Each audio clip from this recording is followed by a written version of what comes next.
Un cordial saludo a todos los oyentes de Radio María.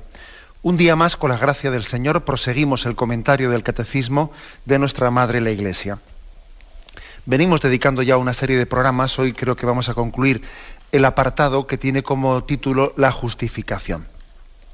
Vamos a explicar los dos últimos puntos, el 1994 y 1995. Recordáis que decíamos que la justificación es una palabra, un concepto teológico, que podríamos también decirlo, para entenderlo mejor, la santificación del hombre, hacernos justos, hacernos santos.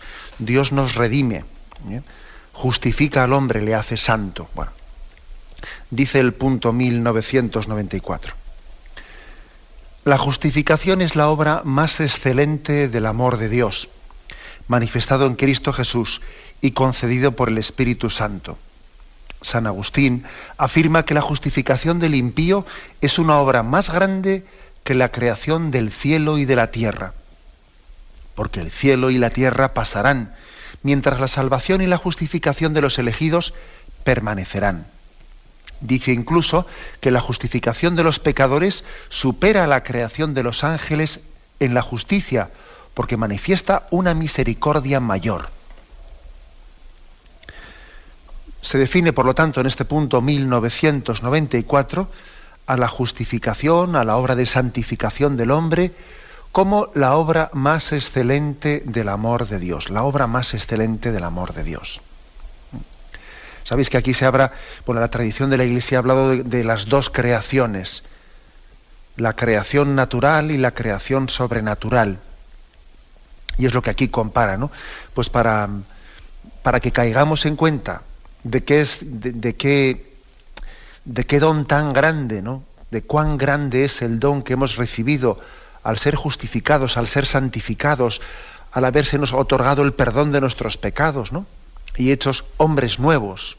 Para que caigamos en cuenta de qué grande es el perdón de Dios, se hace como una comparación entre la primera creación y la segunda creación. La primera creación es en la que Dios nos llamó de la nada a existir.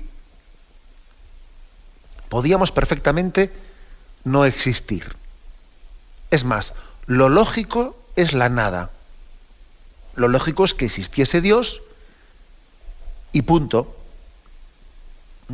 Si existimos, si esta mañana, ¿no? Pues hemos visto el amanecer, si hoy pensamos, si estamos escuchando este programa, si existe el mundo, si existe el universo, es porque de hecho ha habido un acto libre de amor. O sea, la mera existencia ya es un regalo. Pero aquí en este punto se nos hace referencia a esa realidad de que la existencia es un regalo de Dios, para que caigamos en cuenta de que todavía hay un regalo mayor que el hecho de haber existido, que es el regalo de que Dios haya perdonado nuestros pecados, nos haya elevado a una condición muy superior a la que teníamos antes de haber pecado, y nos haya introducido en su intimidad, y nos haya hecho hijos de Dios, nos haya introducido en la Santísima Trinidad, ¿no? Porque no olvidéis que no sería correcto decir pues que Dios creó el mundo, y en el mundo puso al hombre como el rey de la creación. El hombre pecó, y entonces la redención, la justificación, consiste en devolverle al hombre al estado que tenía antes de haber pecado. Ya sería un regalo muy grande, ¿eh? Ya sería un regalo infinito el de que, pues nosotros fuésemos perdonados de nuestros pecados y se nos devolviese al estado anterior de haber pecado, que era al estado de felicidad que tenía el hombre en el paraíso terrenal, ¿no? Ya eso hubiese sido pues un regalo inmerecido. Pero es que no ha sido esa la situación, o no ha sido esa la historia de la salvación. La historia de la salvación ha sido que en la redención del hombre, en la forma en la que Dios ha querido perdonar al hombre, no le ha devuelto al estado anterior que tenía antes de haber pecado, sino que le ha elevado a un estado superior. Nosotros no tenemos nada que envidiar de Adán y Eva en aquel estado de felicidad natural que tenían en en el paraíso terrenal. Nosotros estamos llamados, estamos vocacionados a una felicidad infinitamente superior, no una felicidad natural, como a veces se pinta por ahí, ¿no? En determinadas propagandas, ¿no?, de algunas sectas, etcétera, se pinta pues una felicidad natural del hombre pues en una especie de jardín muy frondoso, lleno de un río que corre y uno coge las fresas y en ese tipo de imágenes que seguro que casi todos habréis visto, ¿no?, que suelen difundir pues muchas sectas y algunas especialmente, ¿no?, imaginando la felicidad del hombre en una especie de paraíso natural, ¿no? No, nosotros hemos sido llamados por pura misericordia de Dios a una intimidad con Él infinita, infinita, a ser hijos en el Hijo, a compartir la filiación divina de Jesucristo, a ser divinizados, a formar parte de la familia de la Santísima Trinidad. Y el cielo va a ser compartir la intimidad de la Santísima Trinidad, sentarse a la mesa del Hijo. O sea, como podéis ver, es impresionante, ¿no? Por eso aquí, en este punto 1994, se nos dice, ¿no?, pero nos damos cuenta de la grandeza de la justificación, de la redención, del perdón y de la recreación que ha hecho Dios. Si la primera creación ya era impresionante, la segunda es infinitamente superior, ¿no? Entonces dice San Agustín, es más grande la justificación que la creación, es más grande el perdón que el don. De hecho, lo he tenido ocasión de decir en un otro programa, pero lo insisto. De hecho, la palabra perdón insiste en un don en superlativo, no perdón, es un don superlativo. Si un don fue la creación, el perdón es un don superlativo. Es más grande el salto de ser hombre, haber sido divinizado y ser hijo de Dios, que el salto de no ser a ser. Fijaros que hay un salto muy grande entre no existir y pasar a existir, ¿no? Es un salto pues impresionante. Pues todavía es un salto superior el pasar de ser una criatura, una mera criatura, a pasar a tener la condición de hijo de Dios y participar de la intimidad de Dios. Todavía este segundo salto pues es infinitamente superior al primero, que ya era tremendo, pasar de no existir a existir. Esto es importante que también utilicemos un poco la imaginación, ¿no?, para pensarlo. Porque es que hay cosas que desde pequeñitos se nos han dicho y no caemos en cuenta de su grandeza. Es bueno que no sé, que pongamos ejemplos, comparaciones, ¿no?, que a veces todas las comparaciones se quedan cortas, pero es que hay que intentar utilizar la imaginación para pensar los dones de Dios, ¿no?, y para caer en cuenta de ellos y no utilizar la imaginación para tonterías, ¿no? Permitidme igual que ponga yo una comparación, que por supuesto que como todas las que yo pongo, el que le sirva que la coja y el que no que busque otra mejor, ¿no? La diferencia es tan grande entre eso de que pues, la primera creación y la segunda, entre que hayamos sido llamados por Dios a la existencia, pero en el segundo lugar es que hemos sido llamados por Dios, no únicamente nos ha perdonado nuestro pecado, sino nos ha elevado a una condición pues infinitamente superior de ser hijos de Dios, ¿no? La diferencia es tan grande que yo lo compararía, y me quedo muy corto en la comparación, claro, yo lo compararía a la diferencia entre que alguien sea contratado en una empresa, en una gran empresa, esas que que igual tiene 15.000 o 20.000 empleados, ¿no? Alguien pues recibe una carta de la oficina del paro o de una ITT de esas, ¿no?, que tan simpáticas nos caen. Una de esas ITTs que te dice que puedes ir a trabajar a tal sitio y recibes una carta, tú vas allí a esa empresa, por supuesto tú ni conoces al jefe, ni sabes dónde vive, ni nada por el estilo, vamos, tú ni tienes idea ni cómo se llama el jefe, solo sabes el nombre de la empresa, que por otra parte pues está dicho en inglés, vamos, ¿no?, que ni te enteras. Y te ponen en un sitio y tú allí te dicen lo que tienes que hacer y al fin de mes te ingresan en tu cuenta corriente pues un dinero determinado, ¿no? Bien, estás en esa empresa, ¿no? Eres empleado de esa empresa. Si quieres también eres empleado de ese jefe, ¿no? Pero bueno, ni siquiera le conoces, ¿no? Ahora, ¿qué diferencia es este tipo de pertenencia a esa empresa, que tú seas el llamado, ¿no?, personalmente por el dueño, ¿no?, de esa empresa, seas llamado por él te introduzca, ¿no?, no te digo ya en su oficina, sino en su familia, te dé a conocer todos sus proyectos, incluso te presente a su hija, acabes tú siendo su yerno, ¿no? Pues porque te acabas casando con su hija y él te hace heredero de la fábrica. ¿A qué es muy distinto, no? Pues es que, claro, sí, vamos, es tremendamente distinto, ¿no? Bueno, pues este ejemplo todavía se queda muy corto para entender la infinita diferencia que hay entre meramente haber sido creados y vivir en este mundo, haber sido redimidos y haber sido llamados a compartir la herencia de Jesucristo, la herencia de ser hijos en el Hijo. Y es bueno que caigamos en cuenta de esto. Todavía intentando hacernos caer en cuenta de esta grandeza, San Agustín pone un segundo ejemplo, ¿no? Que aquí lo refiere el Catecismo. Dice incluso que la justificación de los pecadores supera a la creación de los ángeles en la justicia, porque manifiesta una misericordia mayor. Bueno, pues es decir, no únicamente compara, para que caigamos en cuenta de la grandeza de la justificación, compara esta con la creación del mundo, con nuestra creación, sino la compara también con la creación de los ángeles. Sabemos de los ángeles que son seres con una naturaleza superior a la del hombre. Los ángeles tienen una naturaleza superior a la del hombre. El mismo Catecismo lo dice en el punto 330, dice: en tanto que criaturas puramente espirituales tienen inteligencia y voluntad, son criaturas personales, superan en perfección a todas las criaturas visibles. Bien, sabemos que los ángeles tienen una naturaleza de orden superior a la humana, con una capacidad, con un poder, con una capacidad de conocimiento pues superior a la nuestra. Ellos tienen la visión beatífica, es decir, ven directamente a Dios. Y su poder, bueno, pues es un poder que supera al nuestro, el de los ángeles, ¿no? Son de una naturaleza muy superior. Sin embargo, fijaros bien, lo curioso es que, siendo así, ellos no han sido llamados a lo que los hombres hemos sido llamados, a ser hijos de Dios.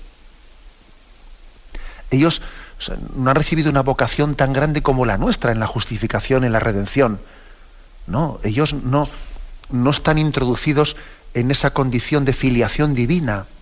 No son hijos en el Hijo. Y esto, posiblemente, muchos santos padres aducen esto, que pudo ser una de las causas de la caída de los ángeles, ¿no? De los demonios, que se sublevaron frente a Dios, ¿no? Que en su soberbia se enfrentaron a Dios.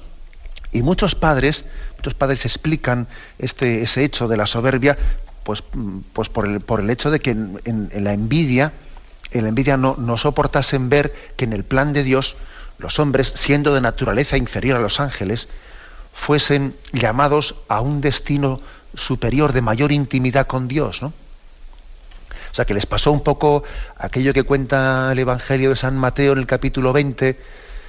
¿Os acordáis esa parábola en la que un hombre llamó a su viña, pues a unos a primera hora, a otros a media mañana, a otros a tal, y a otros a última hora de la tarde, ¿no? Y se concertó con ellos en un denario, y entonces, pues cuando vinieron los que habían sido contratados una hora, pues les dieron un denario, y cuando venían los que habían sido a primera hora de la mañana, pues entendían, hombre, a nosotros nos dará más, porque y se murieron de rabia al ver que aquellos que habían sido llamados a última hora les daban lo mismo. Es que en este caso no es que les diese lo mismo, es que les daba más, ¿eh?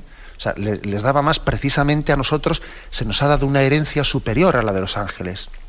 Y dicen muchos santos padres que el pecado de soberbia de los ángeles consistió en no ser capaces, ¿no?, de vivir en alegría el don de Dios superior a los hombres. También el Señor podía decirle a esos ángeles caídos, ¿no? Bueno, si yo con este quiero mostrarle un amor mayor que el que te he mostrado a ti, es que yo no puedo hacer conmigo lo que quiero, o te vas a enojar tú porque yo sea bueno con los hombres, ¿no? Bueno, pues también, por cierto, ¿no?, que tenemos que ser agradecidísimos, ¿no?, a los santos ángeles, a nuestro santo ángel de la guarda. Tenemos que ser agradecidísimos porque, siendo de naturaleza superior a nosotros, sin embargo es nuestro servidor. Es nuestro servidor, ¿no? Somos servidos por alguien que tiene naturaleza superior a nosotros. Y muy poco nos acordamos, por cierto, de nuestro santo ángel de la guarda, el cual, a diferencia de los ángeles caídos, ¿no?, vive con alegría y no con envidia. Vive con alegría y no con envidia el hecho de que nosotros hayamos sido llamados a una intimidad con Dios superior, de compartir la filiación divina. Y él se alegra con ello, ¿no? Y está gozoso con ello. Bueno, pues fijaros cómo San Agustín pone este ejemplo, ¿no? El ejemplo de decir, es que claro, es que es tan grande la vocación, la llamada, el don que hemos recibido con la justificación, con la santificación, que incluso nos eleva a una dignidad superior a la de los ángeles, a una condición a la que ellos no han sido llamados, ¿no? Tal grande es el don de la justificación, ¿no? Y aquí se nos invita a meditarlo y a hacer de ello, pues, tener conciencia, autoconciencia de autoestima, vamos, de que demos gracias a Dios, de que nos queramos a nosotros mismos, pues porque Dios nos ha querido así. Hay una razón muy grande para quererse, ¿no? Y es si Dios nos ha amado de esta manera, nosotros tenemos que vivir felices. Ahora, ¿cómo vamos a vivir amargados después de haber recibido una herencia como esa y de haber sido llamados, ¿no?, a una herencia como esa? Bien, tenemos un momento de reflexión y continuaremos enseguida.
Continuamos en este programa del Catecismo que estamos dedicando a la explicación de la justificación con el punto 1995.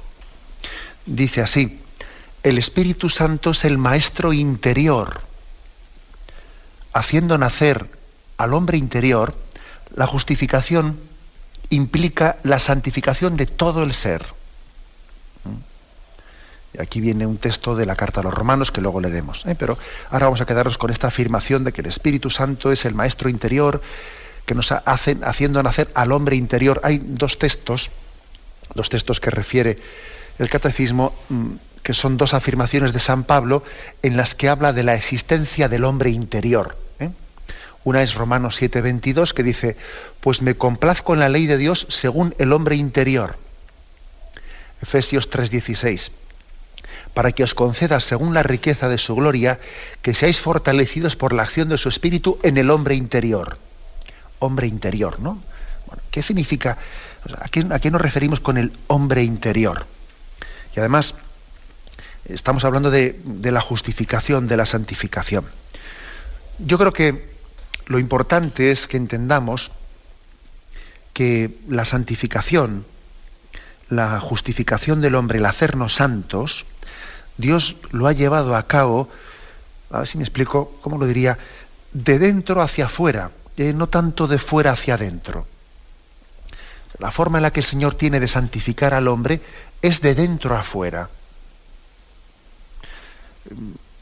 Por ejemplo, recordad cómo el Señor, en sus diatribas, ¿no?, y en sus reproches a los fariseos, en esa confrontación tan grande que hay entre la religiosidad que Jesucristo viene a predicar y la moralidad, ¿no?, y el estilo de moral que Jesús predicó en las bienaventuranzas y en el Sermón de la Montaña, ¿no? ¿Cómo contrasta eso con la moralidad y con el tipo de ley, cómo entendían ellos la justificación, el mundo fariseo, ¿no?, por el mero cumplimiento de un montón de prescripciones y preceptos, ¿no?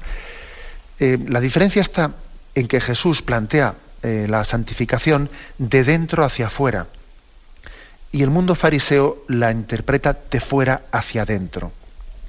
El Señor le llama a los fariseos sepulcros blanqueados, que por fuera estáis limpios y está todo pues bello y hermoso, y por dentro estáis podridos.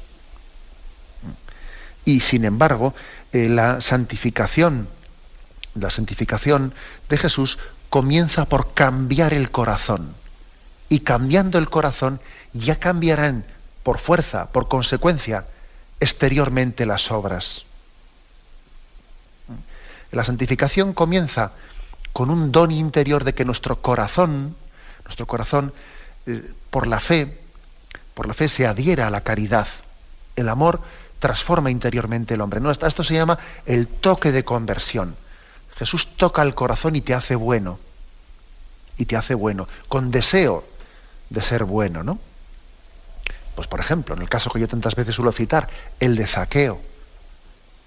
Jesús comenzó de dentro a fuera, no de fuera a dentro.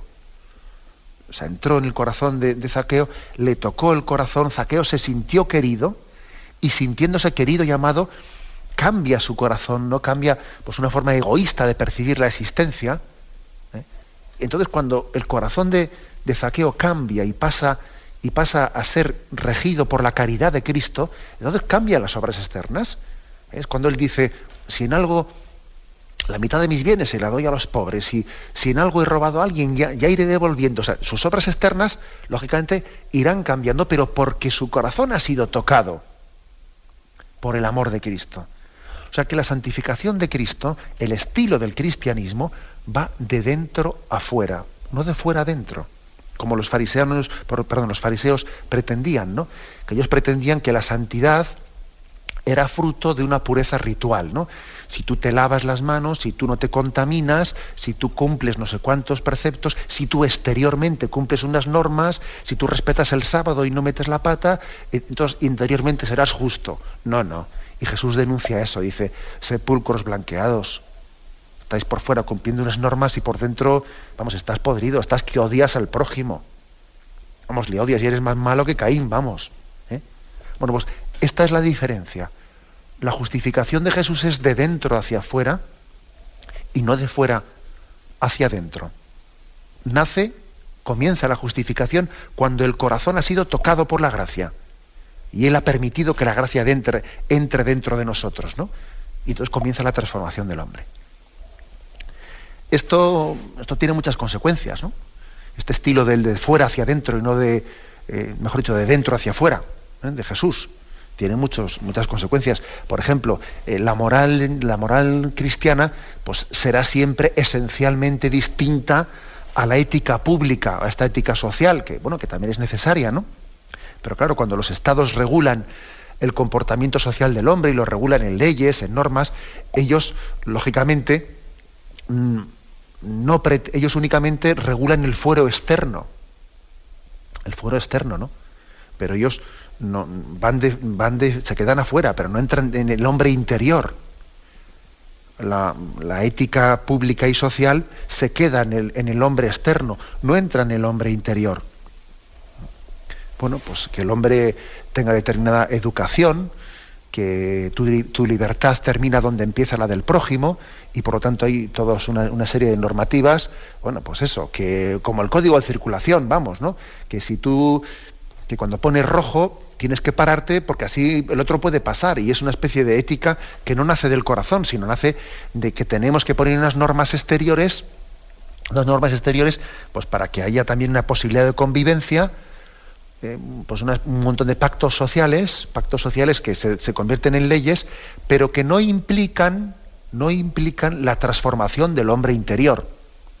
Un hombre puede ser muy respetuoso con todas las leyes, no cometer una infracción de tráfico, vamos, cuando ve el letrero de 80, mete el freno enseguida, algo increíble, exteriormente cumple todas las normas, vamos, cualquier norma mínima es súper cumplidor con ella, ¿no? Ya, pero interiormente puede ser ser un hombre que vive plenamente en pecado. Pues puede vivir absolutamente esclavo de sus rencores, de su impureza, de sus envidias, de sus egoísmos, vete tú a saber qué. O sea que, ojo, por eso la moral pública, la ética pública, pues hombre, es necesaria, pero absolutamente insuficiente para hacernos felices, absolutamente insuficiente.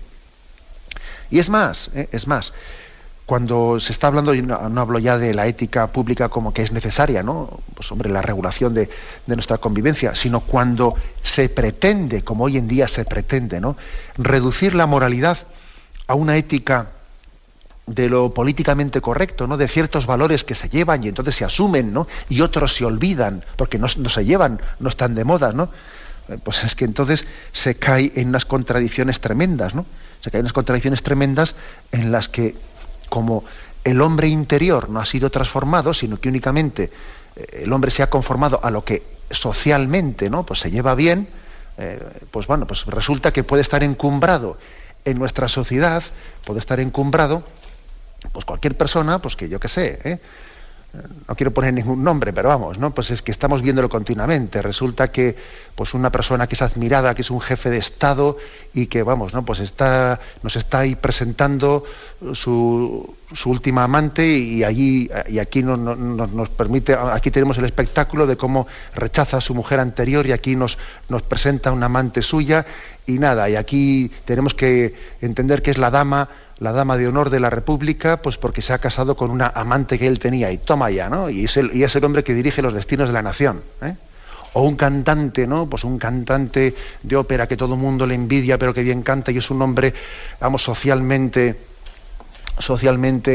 aceptado, envidiado, recibido con todo tipo de honores en todos los lugares, y aquí para allá, pues resulta que nada, que el hombre que ya se ha hecho viejo y su mujer también se ha hecho vieja, la rechaza, se busca una que tiene 35 años menos que él, ni más ni menos, una chavala, y entonces aquí, bueno, nos monta ese espectáculo público, y bueno, y parece que nosotros aquí le estamos envidiando y le estamos haciendo aquí toda una serie de honores, como si fuese pues una especie de imagen o de panacea de nuestra cultura, ¿no?, del hombre, el hombre casi modelo. Pero vamos a ver, pero sí, ¿en qué cosas se pueden caer, no? O sea, cuando no tenemos una moralidad que parta del hombre interior, pues es posible que caigamos en cosas de estas, ¿no? En que alguien, pues en la medida en que, bueno, respete lo que es políticamente correcto, luego puede tener contradicciones en su vida impresionantes, ¿no?, flagrantes, ¿no? Pero vamos, porque no pasa nada, ¿no? Porque lo importante era respetar esa especie de mínimos consensuados por la cultura del momento. Y mientras que eso más o menos lo lleves bien, ¿no?, y respetes esos mínimos, pues luego te puedes tragar un camello, ¿no? Que no pasa nada, O sea, es decir, qué importante es esto que dice aquí el catecismo, de que Jesús vino a santificar al hombre interior. O sea, Jesús no vino únicamente para que no hiciésemos determinadas cosas malas. Jesús vino a hacernos buenos.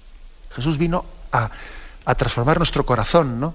Y un corazón convertido es aquel que le pregunta al Señor: Señor, ¿qué quieres de mí? ¿Qué hay en mi vida que no es conforme a tu designio? O sea, la llamada a la conversión, en mí en concreto, pues ¿en qué se materializa?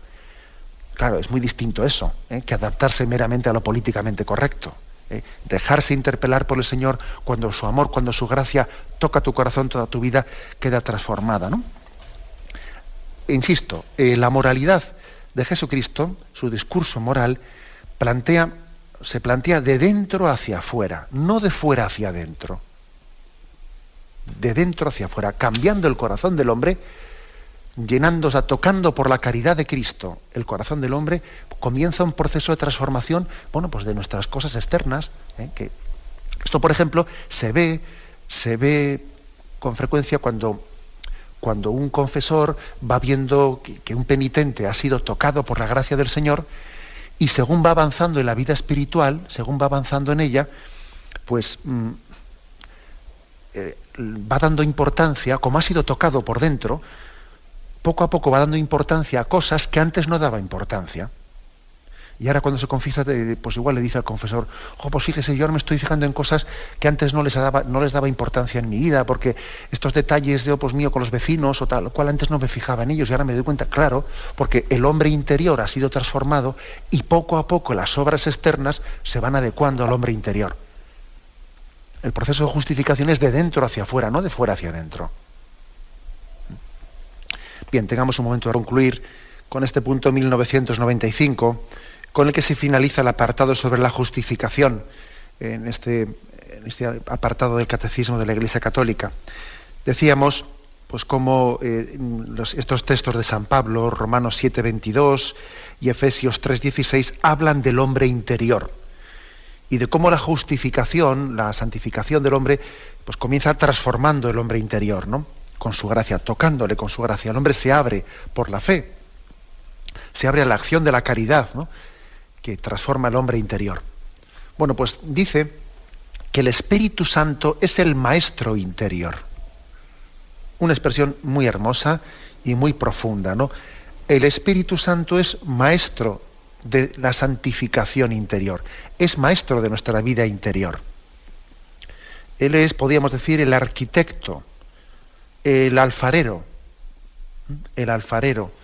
de nuestra santificación. Es una imagen hermosísima. El padre Kolbe, San Maximiliano María Kolbe, él utilizaba también una imagen hermosísima, ¿no? Bueno, pues una imagen de un santo muy mariano. Y él decía, la Virgen María es el molde en el que el Padre envió su Espíritu Santo para formar en él a Jesucristo. Bien, la llama molde, porque en ese molde el Espíritu Santo formó de sus entrañas la humanidad, ¿no? Tomó carne el Verbo en ese molde. Entonces dice San Maximiliano María Kolbe, también nosotros tenemos en María un molde en el que el Espíritu Santo forma en nosotros el hombre nuevo, Jesucristo. Tenemos que pedirle pues a María que unidos a ella vuelva a producirse pues ese milagro o ese camino de salvación, de que ella sea el molde unido a nosotros para que el Espíritu Santo venga y forme a Cristo en nosotros y sea Cristo quien viva en nosotros y seamos cristificados conforme a ese plan de Dios. Pues eso, ¿no? Te imaginas lo que es la imagen del molde. Se hace el molde, se echa la escayola y sale una imagen. Bueno, pues esa escayola que se echa, pues siguiendo esta imagen, es el Espíritu Santo, y la imagen que surge en nosotros es Jesucristo, ¿no? Bueno, pues es una imagen. Como muchas veces os digo, el que le guste, que se quede con ella, el que no, que busque una mejor, ¿no? Pero lo importante es entender que el Espíritu Santo es maestro de nuestra vida interior. Bueno, un peligro de esto que estoy diciendo. Bueno, que el Espíritu Santo es el que dirige mi vida interior y entonces yo no necesito directores espirituales, yo no necesito mediaciones humanas. Si el Espíritu Santo me guía interiormente, bueno, pues yo me arreglo con Él, así a solas, ¿no? Él es el arquitecto de mi alma, Él es el que va poco a poco conduciendo mi santificación, ¿no? Haciendo esa obra de santificación. Bueno, pues como os podéis imaginar, ahí también incluso alguna hasta podría escudarse en algunos casos, por ejemplo, Santa Teresita de Lisieux. Santa Teresita de Lisieux nunca tuvo directores espirituales. Ella cuenta pues, que ella, bueno, pues en el camino, en ese camino tan especial que el Señor tuvo para ella, pues le tuvo al Espíritu Santo como maestro de vida interior y no parece que tuviese directores espirituales en el sentido estricto de la palabra, por lo menos, ¿no? Bueno, pero como os podéis imaginar, en eso hay una falacia, ¿no? En eso hay un engaño. Para empezar, tampoco es cierto que Santa Teresita no tuviese ningún director espiritual. Hombre, tenía confesores y en los confesores también recibía determinados consejos. Tenía la madre priora y muchas veces las prioras también de muchos monasterios, bueno, ejercen también pues esa vocación de la dirección espiritual, o la maestra de novicias. O sea, también la dirección espiritual no es ejercida exclusivamente por un sacerdote, O sea, también hay otras formas concretas en las que esa dirección espiritual o acompañamiento espiritual de la Iglesia puede llevarse a cabo, no exclusivamente desde el sacerdocio, ¿no? O sea que, pues por ejemplo, este caso que he puesto de Santa Teresita sería simplificar demasiado, decir, no, es que ella no tuvo ningún director espiritual, luego el Espíritu Santo fue exclusivamente su... Bueno, no exageremos las cosas. Pero bueno, es cierto que en algunas almas, ¿no?, como la de Santa Teresita, pues el Espíritu Santo ha actuado muy en directo, muy en directo. No digo prescindiendo de toda mediación, no, eso es mucho decir, pero sí teniendo pues una capacidad de entrada y de influjo muy directa. Ahora, para eso también hay que ser muy santo. Hay que ser muy santo para distinguir muy bien entre las inspiraciones del Espíritu Santo y tus ocurrencias. Porque a veces nosotros confundimos entre ocurrencias propias e inspiraciones del Espíritu Santo, ¿no? Por eso conviene también que ese maestro de vida interior, que es el Espíritu Santo, tenga también, o sea, se pueda servir de mediaciones humanas para que no nos engañemos a nosotros mismos, ¿no? No estemos corriendo en vano. Como decía San Pablo, no vaya a estar yo corriendo en vano, ¿no? O sea, haciendo mi propia carrera por mi cuenta, pensando que sigo a Dios y me estoy siguiendo a mí mismo. Bueno, por eso es cierto que el Espíritu Santo es maestro de vida interior, lo cual no quita que el Señor también quiere santificarnos sirviéndose de mediaciones, como acostumbra hacer por otra parte. Oye, que estamos continuamente viendo cómo los dones del Señor nos lo da a través de sacramentos, ¿no? Principalmente, como conducto principal o ordinario para llegar a nosotros. Luego, no quita una cosa a la otra. El Espíritu Santo es maestro de vida interior, Él es nuestro maestro, y al mismo tiempo Él se sirve también de maestros que junto a nosotros van poco a poco pues moldeando nuestra vida interior. Nuestra vida interior. Es la santificación de todo nuestro ser, haciendo nacer el hombre interior. Y termina y concluye este punto del catecismo pues con una cita, que es Romanos 6, versículo 19 y versículo 22. Dice: si en otros tiempos ofrecisteis vuestros miembros como esclavos a la impureza y al desorden, hasta desordenaros, ofrecerlos igualmente ahora a la justicia para la santidad.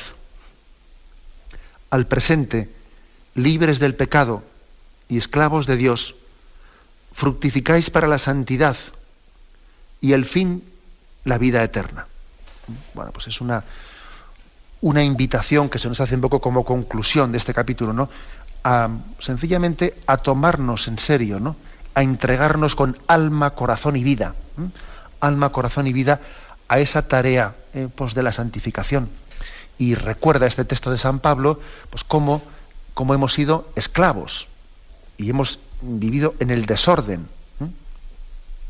Dice: si en otros tiempos ofrecisteis vuestros miembros como esclavos a la impureza y al desorden hasta desordenaros, ofrecedlos igualmente ahora a la justicia para la santidad.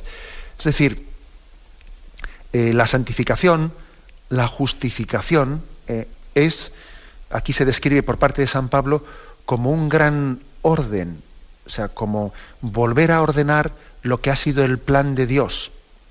Si el pecado ha desordenado el plan de Dios, la justificación es volver a ordenarlo. Eso que dice San Pablo, ¿no? Todo es vuestro, vosotros de Cristo y Cristo de Dios Padre. Establece pues como un itinerario de orden. Todo es vuestro, vosotros de Cristo y Cristo de Dios Padre. ¿Por qué es tan importante este orden, este itinerario hacia la justificación, santificación? Porque lo contrario es nosotros, en vez de que las cosas sean nuestras, nosotros nos esclavizamos a las cosas en el materialismo. El hombre, en vez de ser señor de la creación, es esclavo de ella. Esclavo del dinero, esclavo del trabajo, esclavo de no sé qué, esclavo de tus planes. En vez de que todo sea vuestro, como dice San Pablo, es que tú eres de las cosas. Y en vez de que tú seas de Cristo, pues sencillamente es lo contrario. Tú renuncias a Él y pretendes hacer un proyecto soberbio dando la espalda a Cristo, ¿no? Dando la espalda a Cristo. Rechazas a quien es tu Señor, tu dueño y Señor. Bueno, pues por lo tanto es darle la vuelta al calcetín. Esto que plantea San Pablo, todo es vuestro, vosotros de Cristo y Cristo de Dios Padre. Y en ese perfecto orden el hombre se regenera, ¿no? y vuelve a descubrirse en él la imagen y semejanza de Dios en la que habíamos sido creados y que por el pecado, ¿no? había sido desdibujada en nosotros. Bien, lo dejamos aquí. Tenemos el tiempo cumplido y me despido con la bendición de Dios Todopoderoso. Padre, Hijo y Espíritu Santo, descienda sobre vosotros. Alabado sea Jesucristo.